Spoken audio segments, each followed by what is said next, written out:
24 তাৰিখত আমাৰ BTCত কাউন্সিলৰ government form কৰিবৰ কাৰণে ফ্ল'ৰ টেষ্ট কৰা হ'ব বুলি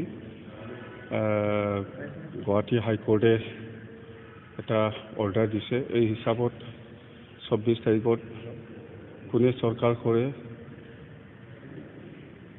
ইয়াৰ কাৰণে ফ্ল'ৰ টেষ্ট কৰা হ'ব। যেন হওক আমি BPF দলৰ হৈ পেলাই আৰু BTC বাকী ৰাইজৰ হৈ পেলাই মোৰ এটাই আহ্বান যে আমি ৰিজনেল পাৰ্টিসকলে একগোট হৈ পেলাই চৰকাৰ বনাব লাগে। BPF দলৰ হৈ বা BTC বাকী ৰাইজৰ হৈ মই আপিল কৰিছোঁ।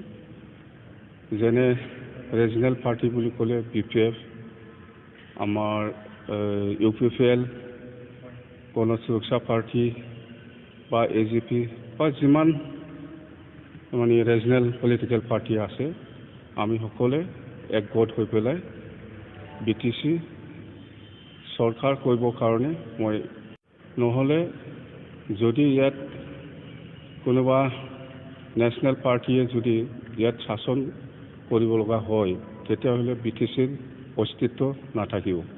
এইকাৰণে মই ৰিজনেল ফ'ৰ্চ বা ৰিজনেল পলিটিকেল পাৰ্টিসকলক মই অনুৰোধ কৰিছোঁ, আমি একেলগে একগোট হৈ পেলাই অহা 24 তাৰিখত আমি ফ্ল'ৰ টেষ্টত মানে ৰিজনেল পাৰ্টি হিচাপে একগোট হৈ পেলাই আমি ভোটদান কৰিব লাগে আৰু চৰকাৰটো বনাব লাগে। ইয়াত কোনো নেশ্যনেল পাৰ্টি সুযোগ দিব নালাগে। এইখিনি কথা অনুৰোধ কৰিছোঁ বা GSPকো অনুৰোধ কৰিছোঁ। মুঠতে যিমান আমাৰ ৰিজনেল পাৰ্টি আছে আমি একগোট হৈ পেলাই আমি চৰকাৰ বনাব লাগে। এইখিনি কথা আশাবাদী মানে মই অনুৰোধ কৰিছোঁ সকলো political party, regional political party, মোৰ এটা বিশ্বাস আমি ৰিজনেল পাৰ্টি হিচাপে একগোট হৈ পেলাই BTCখন চলাব লাগে। নিশ্চয় BTC বাকী ৰাইজ সেইটোৱে বিচাৰি আছে আৰু আমি BPF দলৰ হৈ পেলাই সেইটোৱে বিচাৰি আছে যে BTC শাসন যদি কৰিব লাগে ইয়াত নেশ্যনেল পাৰ্টিৰ কোনো প্ৰয়োজন নাই। লোকেল পাৰ্টিয়ে যথেষ্ট আৰু লোকেল পাৰ্টি হিচাপে যদি চৰকাৰ কৰে তেতিয়াহ'লে আমি মানে এই BTCখন এটা শান্তিপূৰ্ণভাৱে আমি চলাব পাৰিম আৰু আমাৰ মাজত যিমান জাতি জনগোষ্ঠী আছে সকলোৱে বিচাৰিছে, সকলো দল সংগঠনে বিচাৰিছে, BTC অঞ্চলৰ যিমান জাতি জনগোষ্ঠী আছে সকলোৱে বিচাৰিছে যে ইয়াত নেশ্যনেল পাৰ্টিক এনকাৰেজ কৰিব নালাগে। BTCৰ ক্ষেত্ৰত মানে ৰিজনেল পাৰ্টিয়ে চলাব লাগে। এই কথাটো সকলোৱে উপলব্ধি কৰিছে আৰু বিচাৰিছে। এইখিনি হোৱা নোহোৱা সেইটো কথা নাহে। মই আপিল কৰিছোঁ যে আমি সকলো ৰিজনেল পলিটিকেল পাৰ্টিয়ে একগোট হ'ব লাগে। কণ্ডিশ্যনটো একো থাকিব নালাগে।